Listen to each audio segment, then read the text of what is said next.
முடிவுக்கு தான் வருது. அதாவது இந்த அடிப்படையான சங்க இலக்கிய பாடல் முழுவதிலுமே இந்த நீங்க வேலன் பற்றி சொன்னதுமே அதுதான். பரிபாடலை கூறும்போது இந்த சிக்கல் வருது. அங்க உள்ள வேலன் வெறியாடனையும் சொல்றாரு, ஆனா அதே நேரத்தில் நீங்க சொன்ன மாதிரி வடக்க இருந்த புராண மரபுகள் கலந்த முருகனையும் பார்க்கிறோம். ஆனா வடக்க இல்லாத சில கதைகளும் சில நம்மூர் தொன்ம கதைகளும் அங்க பதிவாகுது.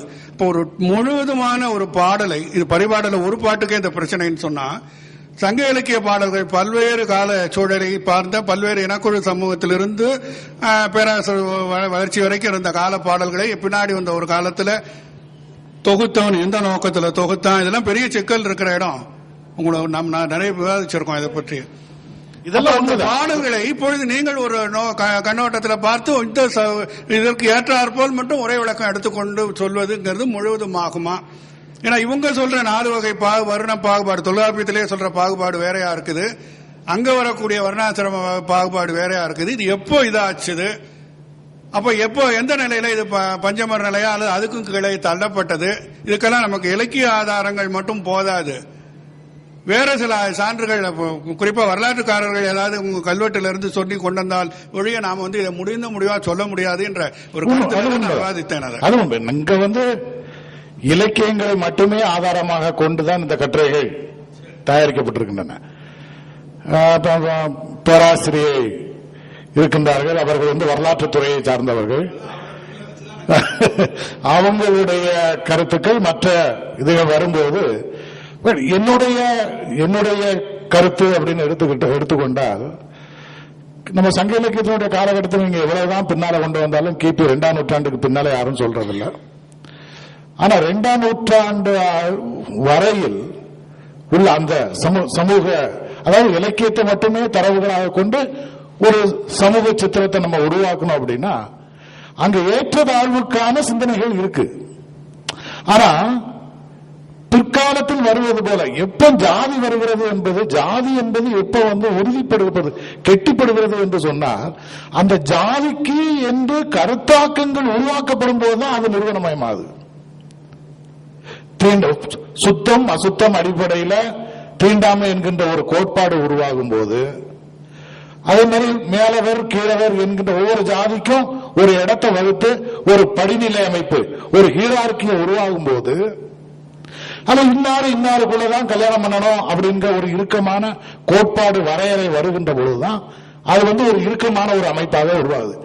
இப்படிப்பட்ட கோட்பாடுகளை அல்லது சொல்ல போனா நியதிகளை, தர்மங்களை தமிழ்ல இருந்து எந்த ஒரு நூலும் எழுதப்படவில்லை. இந்த கோட்பாடுகள் எல்லாமே நமக்கு அங்க இருந்தா வருது. இது வரக்கூடிய காலங்கள் கிட்டத்தட்ட 4-5ஆம் நூற்றாண்டுக்கு பிறகுதான் தமிழ் அதிகமாக வருது.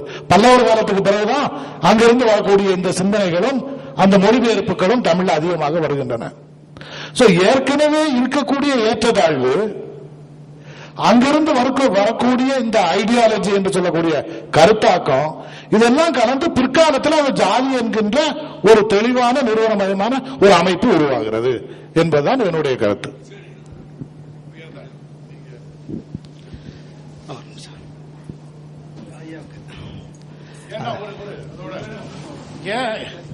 ஏன் அப்படின்னா, நீங்க அங்கே பாத்தீங்கன்னா வட இந்தியாவை பொறுத்த அளவில் கிமு 200-300 அளவிலேயே ஜாதி அமைப்பு தெளிவாக உருவாயிருது இல்லையா? லேட்டர் வேதிக் பீரியட் என்று சொல்லக்கூடிய அந்த காலகட்டத்திலேயே கிமு 300-400 அளவிலேயே அங்க ஜாதி அமைப்பு அல்லது இந்த தீண்டாமை, ஏற்றதாழ்வு இதெல்லாம் தெளிவா உருவாகிறது. அதுக்கான இலக்கியங்கள், அதற்கான என்ன சொல்வது, சாஸ்திரங்கள், தர்ம நூல்கள், மனுதர்ம சாஸ்திரங்கள் போன்றவைகள் அங்கு எழுதப்படுகின்றன. புத்தனுடைய தோற்றம் என்பதே ஜாதி அமைப்புக்கு எதிராகத்தான் வருது. நமக்கு கிட்டத்தட்ட குறைஞ்சபட்சம் ஒரு 500 ஆண்டுகளுக்கு பிறகுதான் இந்த தர்ம நூல்களுடைய பாதிப்புகள் நமக்கு உருவாகிறது. ஆக நம்ம கிட்ட ஏற்றதாழ்வு இல்லைன்னு சொல்ல முடியாது, இருந்தது. அங்கிருந்து வந்த அடிஷனல் சிந்தனையோடு இது தெளிவான ஒரு ஜாதி அமைப்பாக பிற்காலத்தில் அது உருவாகிறது என்பது என்னுடைய அண்டர்ஸ்டாண்டிங், என்னுடைய வாசிப்பு. தமிழ் புலத்துல ஐயா சொன்னாங்க, பக்தி இயக்க காலத்துல அந்த பறை அப்படிங்கிற கருவெல்லாம் புனிதமாக்கப்பட்டது, கோயிலில் வச்சாங்கல்ல சொன்னாங்க. சங்க காலத்துக்கு பிறகு அந்த கால எல்லை வேறுபடலாம். புறச்சமயம் என்று சொல்லப்பட்ட சமணம் பௌத்தம் தமிழ் பகுதிக்கு வந்தபோது அந்த பௌத்தம் சமணத்தை தழுவியவர்கள் யார் என்று பார்த்தால், நாம் யாரை விளிம்பு நிலை மக்கள் என்று சொன்னோமோ அவர்கள்தான் முதலில் அந்த மதங்களை தழுவினார்கள். அந்த மதத்தை வீழ்த்துவதற்கு அனைத்து சமூக மக்களையும் ஒருங்கிணைத்து செல்ல வேண்டிய ஒரு நிர்பந்தம் ஏற்பட்ட பொழுதுதான் பக்தி இயக்கத்தை அல்லது பக்தி இயக்கம் இருந்ததா இல்லையா அப்படிங்கறதெல்லாம் அது ஆய்வுக்குரியது. அவர்கள் அந்த மக்களையும் கோயிலில் வரலாம், இறைவனை எல்லோரும் வணங்கலாம், இன்னும் வேறுபாடு இல்லை அப்படிங்கிற ஒரு நிலைக்கு கொண்டு வரதுக்கு காரணமா இருந்திருக்கும். அப்படிதான் என்னுடைய கருத்து. அது கலை இலக்கிய ஆய்வுகளை பொறுத்தளவில் ஒரு கருத்தை பற்றிய ஒருமித்த முடிவு என்பது ஏற்றுக்கொள்ள முடியாது. ஒவ்வொரு பார்வையும் ஒவ்வொன்றாக இருக்கும்.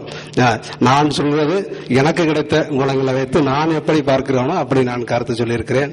பேராசிரியர் சொன்னது அவருடைய புரிதலில் அவர் சொல்லியிருக்கிறார். ரெண்டும் நாம ஏற்றுக்கொள்ள வேண்டியதுதான். சரி, அவர் ஐயா சொன்னாரு பாணர்கள் இழிவான நிலைக்கு தள்ளப்பட்டது கலித்தொகையில தான் ரொம்ப. அது என்ன இன்னைக்கு காலத்துல சொல்ல போனா புரோக்கர்னு சொல்றாங்கல்ல, பெண்களை பிடித்து கொடுக்கறது புரோக்கர்னு சொல்றாங்க. அந்த மாதிரி அர்த்தத்தில் தான் பயன்படுத்திருக்காங்க. அப்புறம் மேடம் சொன்னாங்க அரசர்களோடு உட்கார்ந்து சம பந்தி எல்லாம் சாப்பிட்டாங்கன்னு சொல்றாங்க.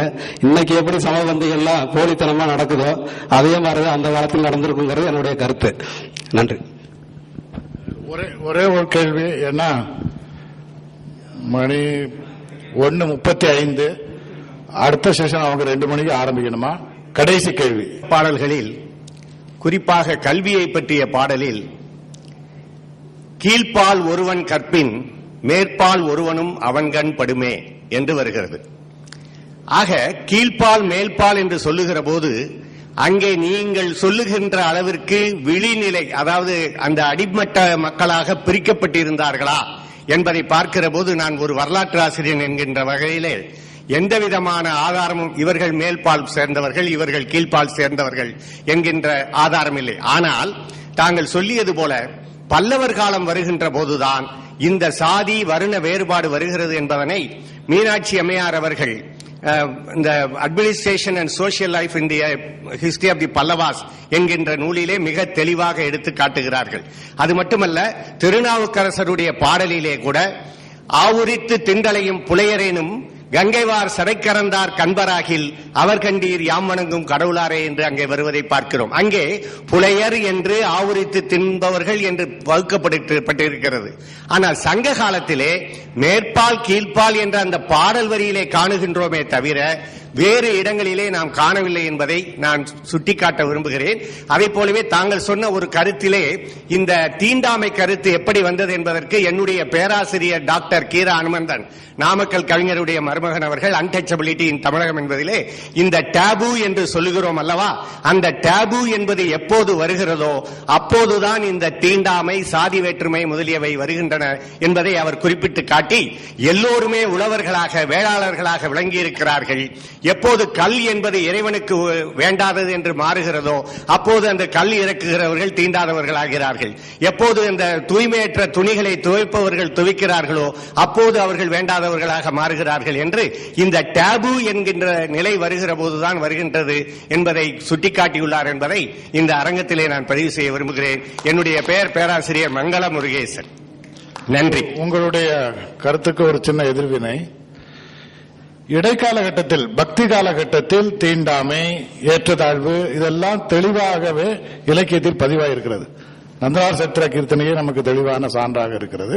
இன்னும் நிறைய சான்றுகள் பக்தி இலக்கியங்கள்ல காணப்படுகிறது. அதுல எந்த விதமான சந்தேகங்களும் ஒன்றும் இல்லை. இந்த அளவுக்கு தீண்டாமை ஏற்றத்தாழ்வு என்பது வெளிப்படையாக சங்க இலக்கியத்தில் இல்லை, வெளிப்படையாக சங்க இலக்கியத்தில் காணப்படவில்லை.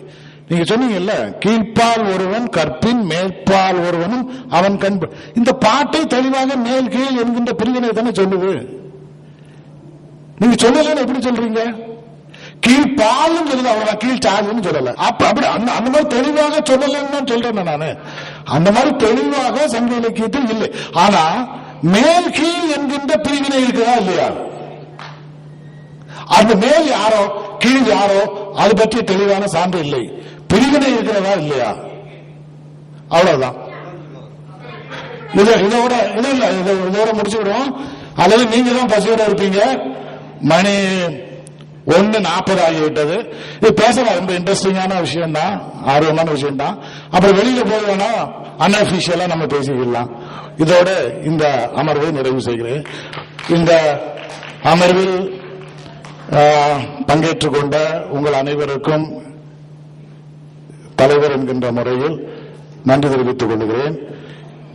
2 அருமையான ஆய்வுக் கட்டுரைகளை வழங்கிய நண்பர்களுக்கும் நன்றி தெரிவித்துக் கொள்கிறேன். நன்றி, வணக்கம்.